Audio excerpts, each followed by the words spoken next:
Back to Bez Hashem. Today's daf is Masechta Baba Masechta Sanhedrin. I got trouble saying that. Daf Vav, and we're going to begin from Daf Hayamid Beis, about 10 lines from the bottom. So the Gemara begins. Gufa. We learned previously, and Shmuel Amar. We learned that, of course, you need three dayanim to make a dinim. What happens if you only have two? Kufa, we learned. Amar Shmuel. Shmuel said, Bei Shadano Dineim didn't. If you have two people as Dayanim, that's fine. It's not a disqualified din. Al Shnikra Bezdin Chotzef. It's considered to be a brazen Bezdin, because really you need three. And so B'diyevid, it works. That's what Shmuel says. Yosef Rab Nachman v'kam lahashmaitza.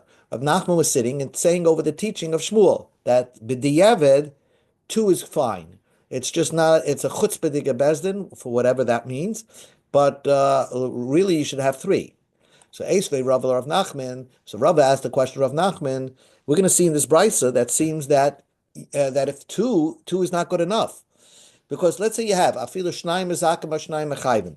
Two people, if you have three people, right? And two of them say he's innocent, or two say he's guilty. And then the third one says, I don't know how to paskin. So the Brisa says, Yosifu hadayonim. You should try to get somebody to replace that third one, because he's not a good dayan. He doesn't know how to paskin. He's not sure. So wait a second. Isa, if it's true that two is enough, why do you have to add another dayan to replace the one that says, I don't know? Just have the din close out, because two of them, you have two dayanim that say guilty, or two dayanim that say innocent. So from this brisa you see that two is no good. And says the Gemara, you're right. Shana Hasam over there is different.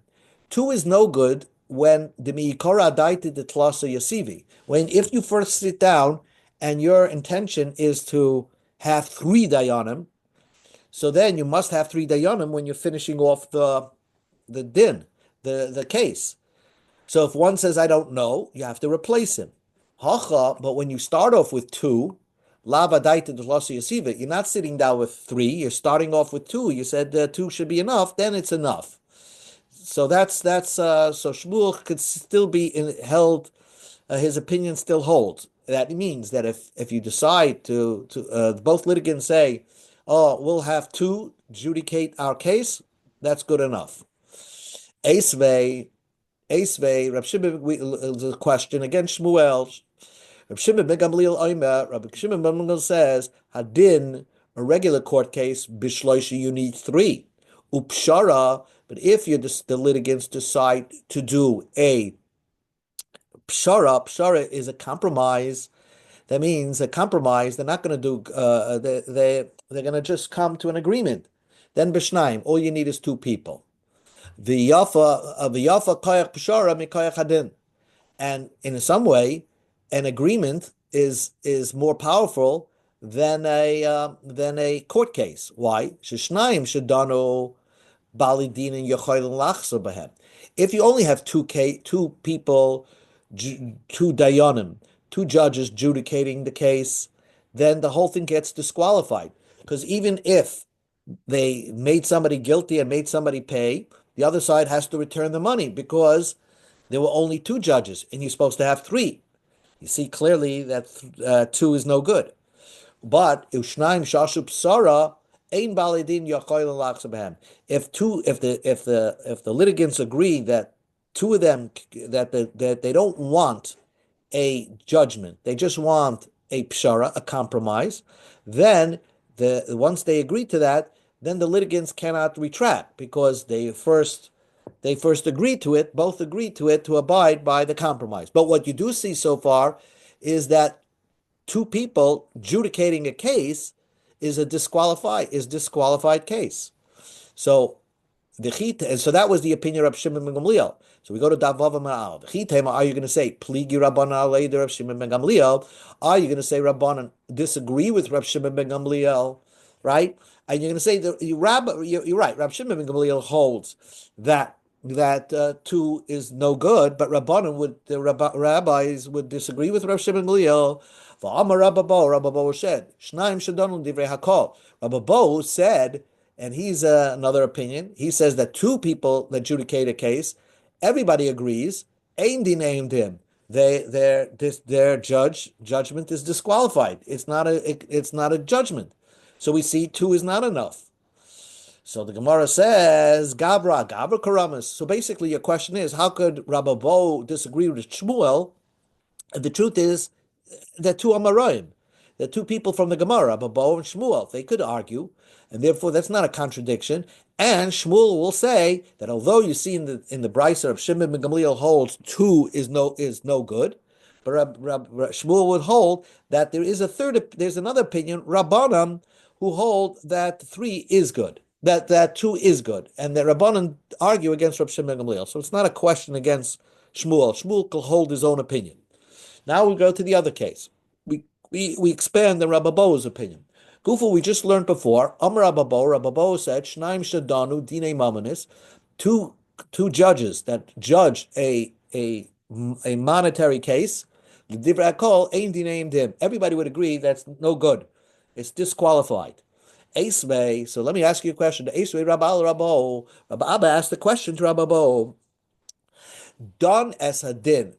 If we're talking about a person, Don es hadin, one person that Don es hadin, a guy was one judge. He decided he's going to be the judge, a one-person judge. And v'zika sachaya v'chiyav zakai. He times atar tias atame. So if he was a one-person judge and he messed up, the guilty was innocent, the innocent were guilty, he made somebody pay and he wasn't supposed to pay. So Masha Asa, the case is closed. Whatever he did is good enough. But no, if he's a Yiras Shamayim and he knows he made a mistake, the judge has to pay out of his own pocket. But we see that the case is good. Masha Asu, whatever he did is good. So we see that even one can judge a monetary case. This brisa seems to disagree with Rabba Bo. And says the Gemara, so Rabba Bo will tell you, that brisa is talking about the kibluhu alaihu, that the litigants agreed that, you know what, we're going to forego that you need three. We're going to agree that one should decide our case. So that's why, if they both agreed that one should decide the case, Rabba Bo has no problem with that, as that being a valid judge, and the case, the judgment is good. So if that's the case, amai mishal babesi, then why is the judge held liable if he got it wrong? They both agreed to abide by his judgment. So even if he got it wrong, but that's it. That's the problem when you agree to one person. And says the Gemara, the Amar Alei, because they told the judge, the Yamte Lan Din Torah, we want you to judge us the way the Torah would judge us. In other words, we want you to do the letter of the law the way the Torah would say. And if the judge got the Torah wrong, so that's why they only accepted him if he, not on his own opinion, but to do exactly what the Torah would say to do. And since the judge got it wrong, he misread the Torah, so to speak. If he finds out that he made a mistake, he has to pay out of pocket. Now, Omalei Rav Safra Rababa. Rav Safra said to Rababa, the Tobamai, how could he have made a mistake? Ilema the Tobadvar Mishnah, if he made a mistake in something that's clearly written, if he made a mistake, which was something clearly written down in the Torah, so then chayzer, the whole judgment is disqualified, because you could look in the book, and the book says this is the psak of this case, and the judge got it wrong. So then the whole case gets thrown out, and the one that got the money has to return it. So what's the case where we say that the judgment is good and the judge has to pay out of pocket? Ella d'ta b'shikol adas. It's talking about the judge made a mistake in assessing the opinion.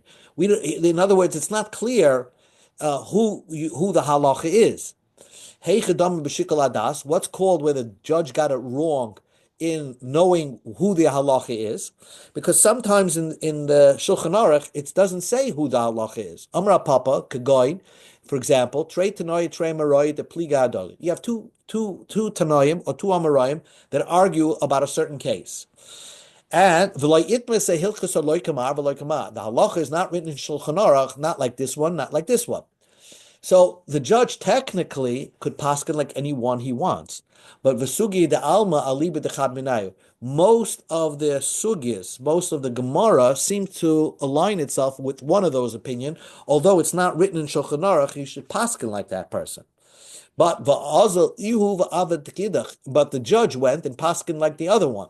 But since most of the Gemaras seem to be with that one with the other side, so b'di'evet, the psak is a good psak because it's not written who you should paskin like. But if the judge is a Yiras Shamayim, hainu shikol adas, that means he got it wrong with the understanding of what the Velt's opinion is, what the world would, what the most people would hold, and therefore, since he got it wrong and feels bad about it, he should pay out of pocket. Now we're going back to another new sugya, which is the discussion that we briefly discussed before. Reb Shimon ben Gamliel said that a compromise is done with two people. So, but that two people. So let us say it's a machlekes tanoim, and Rababo and Shmuel, whether a judgment needs three judges or it does not. Maybe it's really subject to a machlekes tanoim. Because look, the Gemara goes like this: bitzua, to make a compromise. Bitzua is another name for a compromise, slice in half. Bishloisha, you need three people. Divrei Meir. The Chacham says, Peshara, a compromise, is like a deal. B'yachid, only one judge. You only need is one judge. So why is it a machlekes? Peshara and bitzua are synonyms. Both mean the same thing. But Savrua, the rabbis of the Gemara held l'kuli alma makshinim pshar ledin, that you compare a compromise to a regular din. And now we're going to explain the machlekes to Rab Meir requires for a compromise three, and a chachamim who hold for a compromise you need one. My la b'halkim. What is the machlekes? The marsava din b'shloisha. Rab Meir holds like that just like a regular din Torah needs three. So a compromise which is compared to a regular din Torah would also need three. That's why Rab Meir says bitzua b'shloisha. Umar Sava, but the Chachamim hold that din b'shnayim. They hold that a regular judgment case could even have two, and therefore the Chachamim hold which you can even have one. You don't need three. So therefore, a compromise, the Chachamim hold, which is compared to a regular din Torah, could also have one or two people do it. You don't need three, and that is the machlekes. Answers the Gemara loy. The Kuli Alma, we could say like everybody agrees, like Rababo. Nobody holds like Shmuel that you don't need three. The Kuli Alma, everybody holds din b'shloisha. A regular court case needs three judges. This is the argument. Marsava makshidim pshar ledin. Rab Meir, who holds you need by compromise the din, you compare a compromise to a regular din. Just like a regular court case needs three, if you're going to do a compromise, you also need three judges. You don't compare a compromise to a regular din. And therefore, they hold one. So it's not a machlekes tanoim. So now we have another topic to discuss. What is a compromise? Not what is a compromise. How many judges do you need to make a compromise? So lema tlosa tanoi bipshara. There are three opinions in compromise. We saw Mar Sava Shloisha. We saw Rab Meir holds you need three. Umar Sava B'Shnayim, and Rab Shimon ben Gamliel in the beginning of the sugya held that you need two judges to make a compromise. Umar Savar and the Chachamim hold b'yachid. You could have one judge make a compromise. So you can have three opinions that if the two litigants want to make a compromise, how many judges must be present? 3, 2, or 1? So is there three opinions in this, and how are you going to explain that? Amar Rav Acha Rav Ika v'Teimer Rav Yemer bar Shlemya. Rav Acha explained, man the Amma betray the two, and the opinion that holds two is the same opinion that holds one. Afil b'chad nami. He would also hold that one is good. You don't need really two. The comma trade, then why did he say you need two to make a compromise? It's just a good advice. That witnesses, there should be two witnesses that say, oh, we made the compromise. So nobody could come back and say, I didn't agree to this compromise. So you have two judges there. So none of the litigants will be able to counterclaim and say, I never agreed to this. Because there'll be two judges present and two judges doing the compromise. Rav Ashi said, Shmami Napshara ain't tzricha ledin. Kinyan. For doing a compromise, you don't have to make a kinyan, means like what you do when you sell the chametz, like a passing of the pen, in order to commit yourself to follow through on the compromise. The isal kadaitach tzricha kinyan, because if you're going to hold that you do need a kinyan to make a compromise, leman de amat tzricha tlasa, according to the opinion that says you need to have three judges there, and you're going to do a kinyan, and both sides are going to do a kinyan showing their commitment. Plus alamali. Why do you need to have three judges here? Tisagi betray. There should be enough with two. Veliklimine and do a kinyan, because once you're doing a kinyan, it's like a gift. You don't really. It's not a judgment case. A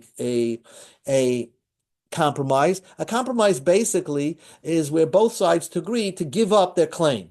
So they're gifting each other any claim they have. They're indemnifying, whatever you want to call it. So you don't. Why should one opinion hold that you need three? Two is enough. And once the litigants do a kinyan, that's basically committing themselves to follow through on the compromise. So must be that during the compromise we don't ask the litigants to make a kinyan to show that they really mean it.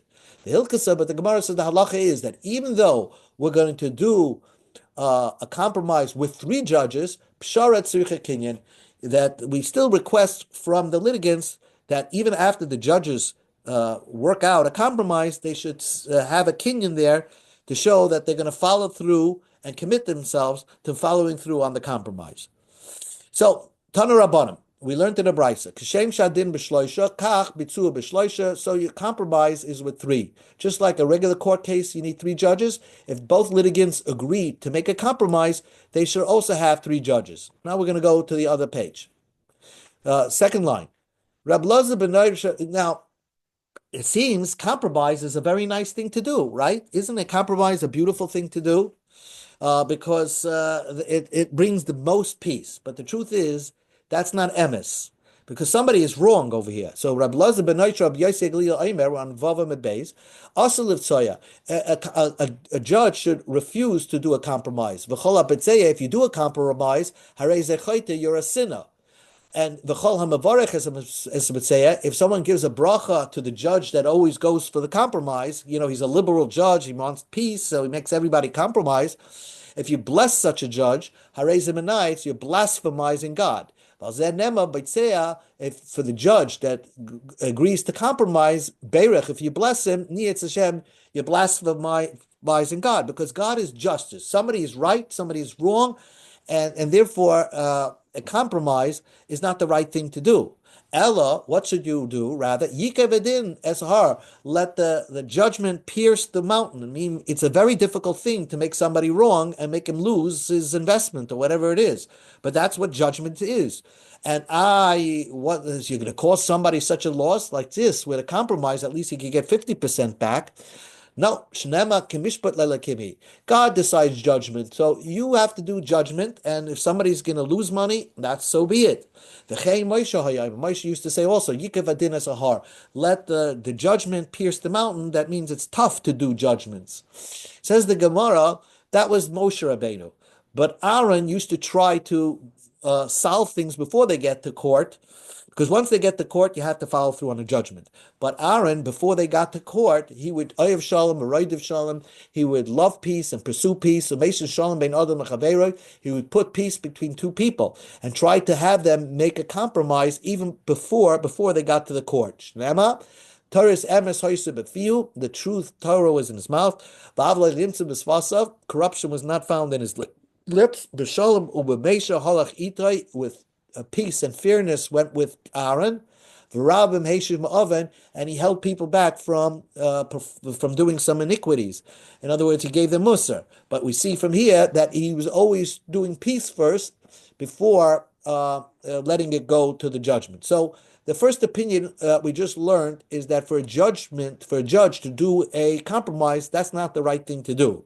Says the Gemara, Reb Lezer says, no, it is the right thing to do for a judge to offer a compromise first, a plea bargain, or whatever you want to call it. But so then how is he explains Baiseya Berech Menoitz Hashem? Baiseya means you compromise. So Rab Lezer explains that pasuk differently. If you steal wheat and you turn it into a dough and made a challah with it, and then after stealing these ingredients, you bake a bracha on the challah and take off challah and give it to the kohen. That's mainly doing something disgusting. You're cutting off something and giving something that doesn't belong to you to the kohen, Beirach, and you make a bracha to do that, Niyetz Hashem, you're blasphemizing the Eibishter. Because God doesn't want you to do mitzvahs on money that you stole. Rab Meir says, Loi nema Beitzeya el Kineg. Rab Meir has another explanation of Beitzeya, and that refers to Yehuda, as we learned in last week's parsha. Yehuda seems to be the righteous of all the brothers, because he said, what are we going to gain by selling our brothers, Yosef? Let's by killing him. Let's sell him as a slave. So you think Yehuda did the right thing? He did the wrong thing. He should have said, let's give it up and let's not do anything. Let's return back to his father. Yehuda, if you bless Yehuda, you're blasphemizing God. If you bless the one that said, Ma Betza, if you bless Yehuda, who said, what are we going to gain by killing Yosef, you're blasphemizing the Eibishter. So far, we learned from these two Tanoim that it's permitted for a judge to do a compromise. It's not usher. Rabbi Shua he goes even one step further. Mitzvah libvaya. It's probably a mitzvah for a judge to do a compromise. Shnema emes mishpah shalom shifte b'shareichem. You should do peace and judgment in your courts. If you have a judgment in your courts, ain't shalom, there's no peace. Somebody's going to lose. And when you have peace, there's no judgment. So how do you work out this pasuk?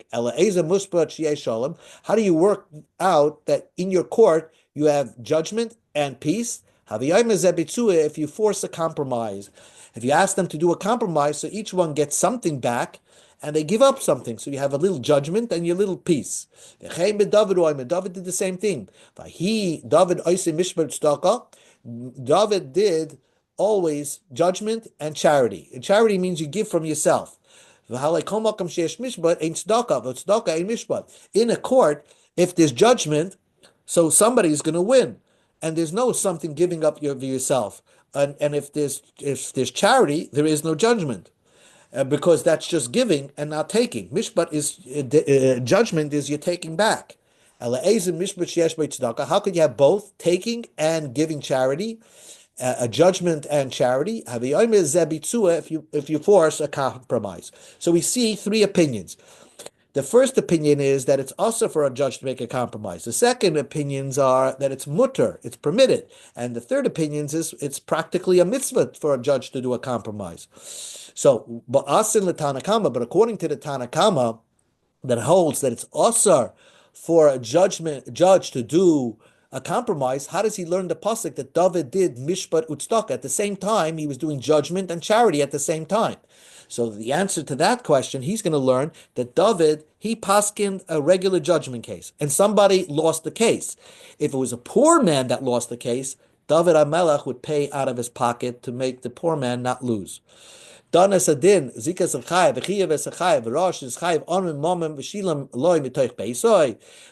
that the poor person is, after the judgment, is going to have to pay from his house, so David HaMelech did pay from his own pocket. Zeh mishpat utzedakah. That's mishpat utzedakah. Mishpat lezeh. The guy who won the case. Utzedakah lezeh, and David HaMelech was doing tzedakah. Sheshilam loy b'toich beisei. David paid out of pocket, even though he made the judgment 100%. But when the poor person lost the case, David HaMelech paid the money out of pocket. V'chein David hu oimer, v'hi David ois mishpat tzedakah l'chol amay mishpat l'zeh shich lo yisma moinet tzedakah l'zeh sheshilim loy mitoich beisay. So David did tzedakah and mishpat at the same time. When a poor man lost the case, David HaMelech wrote a check and said, "Okay, you pay the other fellow." But Kasha Rebbe had, if that's the pshat of what David HaMelech did, Hai l'chol amay, David give charity to all the people that came for him for a case. La niyam bayale. He only wrote a check for poor people, not for somebody who could afford to lose the case. So how do you learn the pasuk mishpat utzdaka l'chol amay? Even though David HaMelech did not necessarily pay out of pocket in every case, it was his court cases were good it was a certain sense of charity. Mishpat lezeh tzedakah lezeh. Mishpat lezeh sheich shelo yisma moina. He gave judgment because he paskin somebody wins the case. There's a winner and then there's a loser. But even if you lost, you got charity from David HaMelech. He prevented you from doing any type of gezela because even though you lost the case, at least you paid the guy who you took the money from, and now you don't have to go to Gehenna after you die. So that was the tzedakah that David HaMelech did. So again, we'll end here, and we'll catch up a little bit tomorrow by the first wide line. But basically, you have three opinions over here, which discuss about making a compromise. Either it's usher for a judge to make a compromise, or it's mutter, or sometimes it's the opinion that holds that it's a mitzvah for a judge to make a compromise. Okay, we'll stop right here. Go ahead, Thank you. Thank you. Okay, good Nacht, everybody.